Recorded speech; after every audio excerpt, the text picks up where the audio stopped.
Bukas na magsisimula ang 4-day work week sa ilang ahensya ng gobyerno bilang hakbang para makatipid sa konsumo ng langis. Pribadong sektor, hinikayat na ipatupad din yan. Nasa frontline ng balitang yan, ang report na ito. Simula bukas, 4 na araw na lang kada linggo ang pasok ng mga empleyado sa ehekutibo. Yan ay kasunod ng direktiba ni Pangulong Bongbong Marcos para makatipid sa konsumo ng langis dahil sa nagbabadyang malakihang oil price hike sa gitna ng sigalot sa Middle East. Hindi kabilang sa 4-day work week ang mga nagbibigay ng emergency services gaya ng pulis, bumbero at mga tanggapan na nagbibigay ng frontline services sa publiko. Ang Metropolitan Manila Development Authority o MMDA naglabas na ng guidelines. Ang magiging pasok na raw ng mga empleyado ay mula alas 7 ng umaga hanggang alas 6 ng gabi. Rest day naman ang Biyernes, Sabado at Linggo. Pero paano naman ang mga empleyado sa pribadong sektor? Si Senator Chis Escudero hinikayat ang mga pribadong kumpanya na ipatupad din ang staggered work hour o kaya naman ang 4-day work week para naman makabawas sa transportation demand.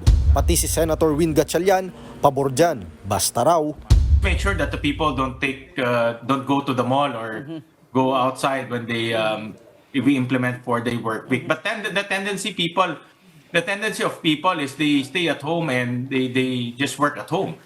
Ayon sa Department of Labor and Employment, ginagawa naman na ang 4-day work week sa ilang kumpanya nationwide, pero depende ito sa employer.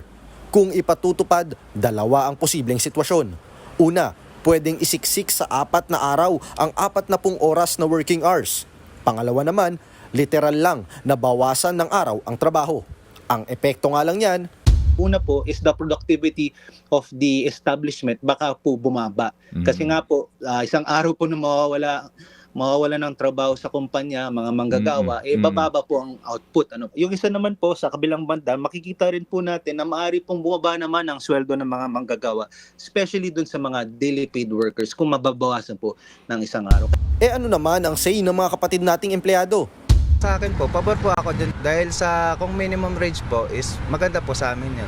Mas makakatipid. Kasi makakatipid po kami ng... Pwede rin naman daw na work from home setup. Yes po, lalo na po yun sa may pamilya na, may anak. Kasi yun, parang mas magkakaroon din ng time kahit na nag-work from home ka. Parang nakikita mo pa rin o nakakasama mo pa rin yung mga anak mo. Ang mga tsuper kaya? Hindi po. Sa kanila kami rin kumukuha ng kita, kung bawas ang pasok nila, di merong araw na walang pasok, wala kaming ganong pasahero ngayon. Bukod sa 4-day work week, ipinag-utos na rin ng Pangulo sa lahat ng ahensya ng gobyerno na magtipid sa konsumo sa kuryente at gastos sa petrolyo. Nagbabalita mula sa Frontline, Ian Suyu, News 5. Mga kapatid, Nikki de Guzman po. Para sa mga impormasyong dapat ninyong malaman, mag-follow at mag-subscribe na sa social media pages ng News 5.